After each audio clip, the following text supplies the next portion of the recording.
Hello. Hi. Can I ask you a bit of a wild question? Sorry? Yeah, I've got hearing problems. You can speak to me a bit Yes, louder. a bit louder. I'm making a podcast.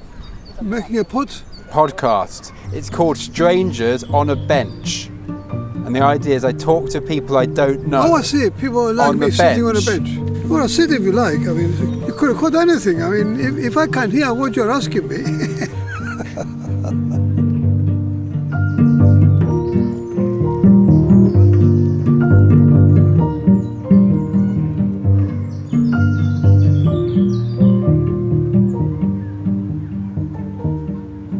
What's your favourite day of the week? I don't have a favourite one. Any day is lovely. If it's not raining. When you wake up in the morning, what is the first thing you think about? Run to the toilet. Can you run? Well, try to run. I can't run. I can't run, no. I have to walk slowly with my walking stick. There it is. What's your definition of the perfect day? Well, if I have nothing else to do, is come to the heath, go for a walk, choose a few benches from one to the other, lie on a bench or on the grass if it's not wet, have my coffee with a sandwich, chat with people around, have a nap in the summer, and get back home on a train which is not cancelled. You get them. That's always, when the train's not cancelled, I'm happy too. Yes. So if I get home in one piece, lovely. What's your favourite train journey to do? If you can get a train from anywhere, 2 places in the world, what train journey would you do? In the world, Yes. Your favourite train journey you've ever been on? you're talking about transport. Yes, trains. I don't know. I don't travel that much. It's too expensive. I used to travel from London to Southend on the Overground or the British National Rail, but I can't do it anymore because people traveling on National Rail and so on, because they're overground, they have access to the internet, and it's a damn nuisance because they have no 1 minute rest. Pop up on the bloody mobile all the time, so it's horrible. So I can't do that anymore. So too many people on their phones on the train? Yeah, absolutely. I used to sit and watch the countryside roll by as I went. You can't do it anymore because you pop with the bloody phone. I came up today on the Overground. Yeah. Not a minute rest. I had to move around a couple of times. People are talking. To each other is not a problem, not a major problem, but on the bloody phone, they never stop. People have no control over their mind. Click, click, click, click, click, click all the time. You try be quiet internally for a few minutes and you see how difficult it is. Do you have a phone? Well, I have a landline phone at home, but I have another one, which I threw away the, what you call it? SIM card? SIM card. So I still have it. I take pictures, I check the time, and that's it. Fantastic. What do I need a mobile? If I have a mobile here with a SIM card, I will not relax. I want to relax now. Nobody's bothering me. Nobody's phone. I got Apart it from in me, there. I'm bothering you. Yeah, okay. Chatting. I mean, before you came, was this? You can see them here with their phone in their face. There's people now passing, you see us, and 2 of them have got a phone. Well- their phones out. There you are. Look at that. 2 of them. Yeah. 3 coming up. So 3 people just passing us. And he's talking to a person there and to the mobile. So someone's walking alongside him, but he's also on the See, phone. they're also conversing with each other. Yeah. It's Wild, isn't it? It's crazy. It's absolutely crazy. I had one, and I threw it away because I had a couple of accidents or near accidents. One, I was coming up to Gospel Oak, Yes. and as I got up to get out of the train, the bloody thing rang. So automatically I went for it, and as I was about to get out, somebody grabbed me by the back, and they pulled me back into the train. I said, oh Christ, I've had it now. There is a big space between the train and the platform. Yes. And what this guy did, he pulled me away, stopped me from falling between the gap. The phone fell off my hands, my walking stick fell in the gap there. And I said, screw this, I'm not going to, it's just because I picked up the mobile. Yeah. You know, if I didn't have the mobile, no problem. Was there any ceremony to getting rid of your phone? Did you kind of throw the SIM card in the sea? No. The phone.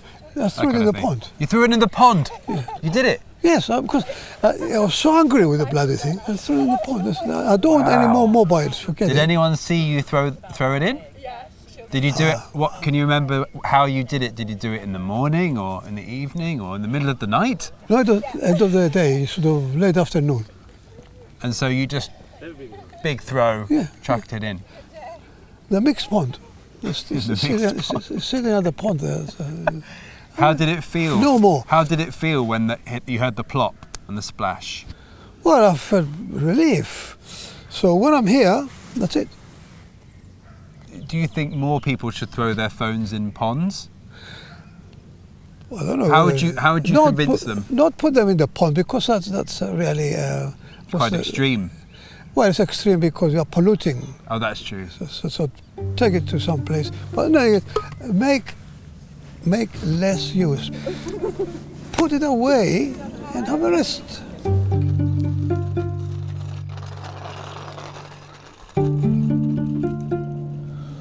Can you think of a time in your life where you think you were happiest? Happiest? Yes. When I was a child. Why? Partly because I didn't have any concern about making a living and all that kind of thing. And also the atmosphere around me, my parents, friends, it was more relaxed. Can you think of a moment when you realised your childhood was finished? No, not really. That isn't a cut-off point. It's just a gradual thing. Yeah. And you suddenly, well, not suddenly, gradually you look back and say, ooh. Obviously, if you have health problems, knees and things like I have. Do you have any health problems now? Oh, my knee, my hip, my back.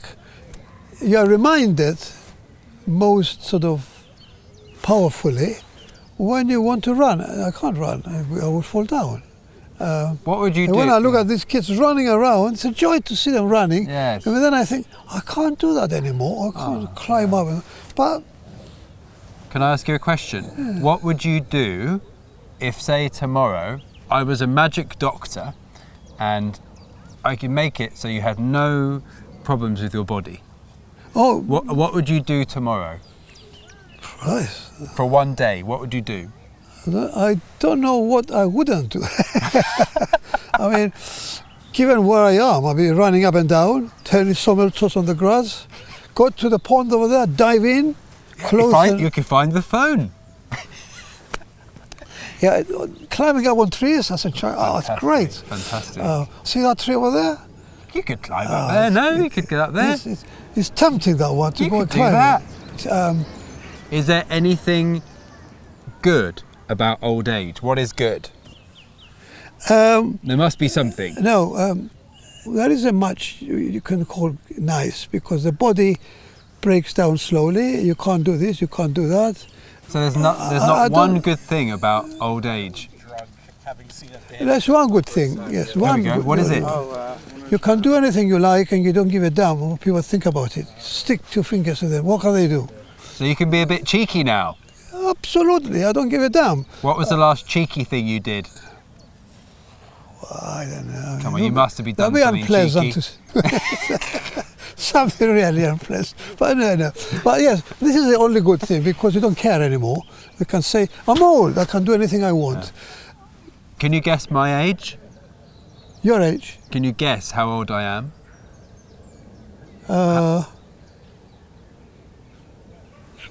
I would say late 20s, maybe, yeah. I'll push it if I say early 30s, but I mean, that's what I guess. You're very kind. I'm 37. What would you tell me as a 37-year-old, what should I be doing? What should a 37-year-old Well, if be doing? you're interested in learning, apply yourself now. Whatever the thing you want to learn it now, because you're mature, you can see things more or less clearly, and you can retain them. Use your nose, use your head. Because after that, it's old age, and that's a bit late by then. You know. You can still learn things though when you're old. Well, you can't do what you used to do when you're young. I mean, as I said, when I was younger, I would concentrate very, very strongly, retain my concentration for very, very long time, do things like reading, writing, and so on. But I find a problem now because of my age. The grey matter is twisted a bit, it's missing or whatever. So do these things now. And the best thing after a while, really older, really old, is to find a beautiful girl, very desirable, make over to her all your property, one condition: she stays with you and make certain that you die the proper way, which is... Die the proper way? What's the proper way to die? You guess. Very old, young, beautiful. Oh, you died during lovemaking. I give you everything I got, darling. All you have to do is kill me with love. Wow.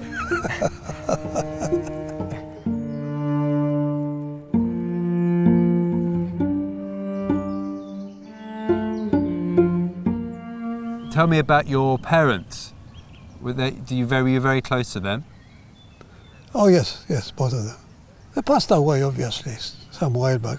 That's when I had my lovely childhood memories, because they were really absolutely wonderful. Were they good parents to have? Oh, absolutely.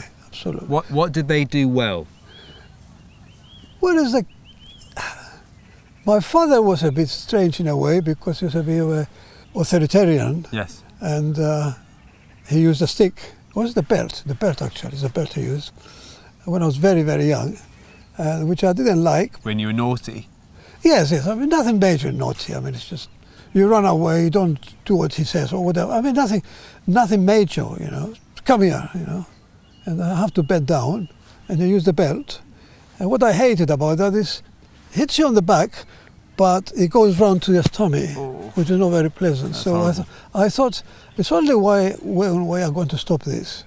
So the next time he did it, I didn't move. I didn't flinch at all. You want some more? Okay, yes. And then he gave up. He says, there's not much point of beating him because he's not hurting anymore. Clever. But that was just nothing. Yes. But most of the time he was very proud of me. They were really wonderful parents. That's why that childhood was so lovely. You made me think about these things now, which I don't normally bother too much. But where did you, as a child, where did you play? We used to go a long way out on a coach and then get the bicycles out and cycle back or something like that. Swimming, sport in general, being a bit naughty because you're young, you have to be a bit. Oh yes, moving around, running, walking, cycling, that kind of thing. It was really nice.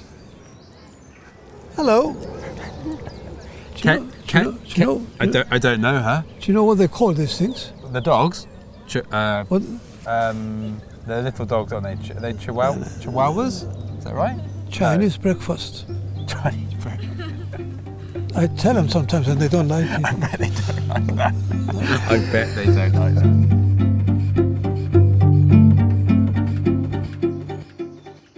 But I need to go really before it gets too late. You need to go. Okay.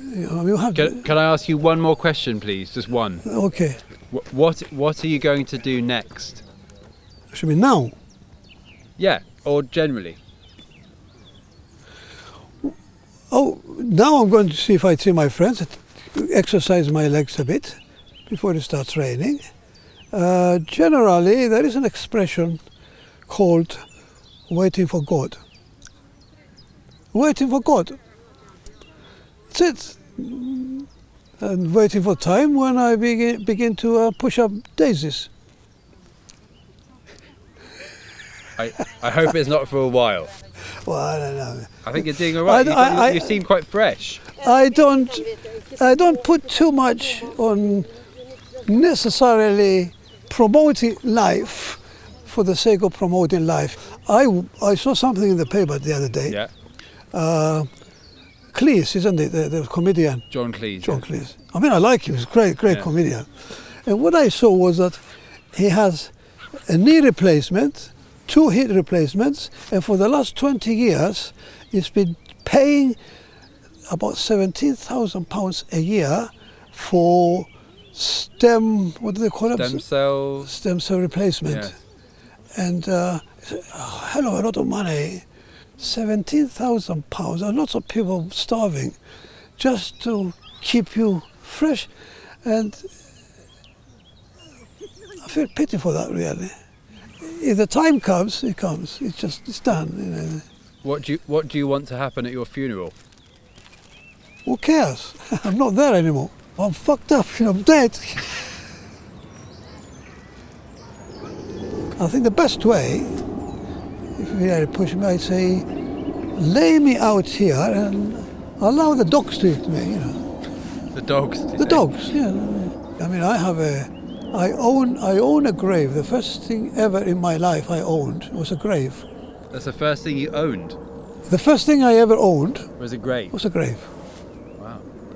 Because my father had to be buried. So right? you were young when he died?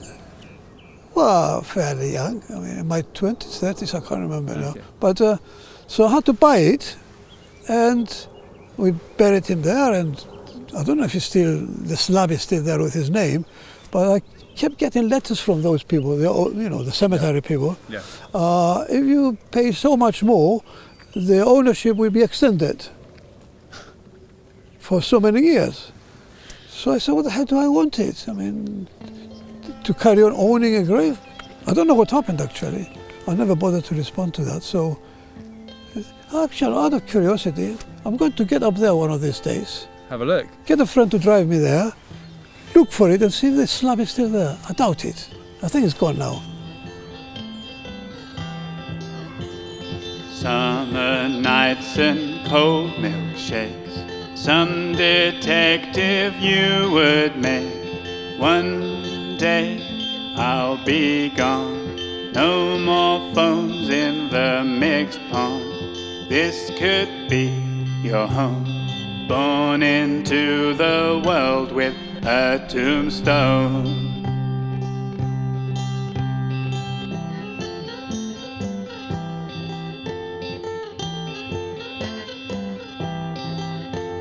Summer days, nowhere to go.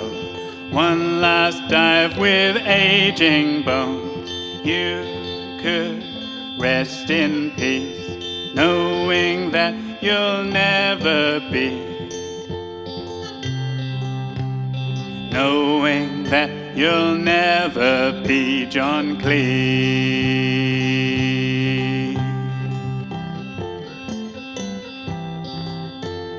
Growing old while doing as you please. Would you consider sex to kill me?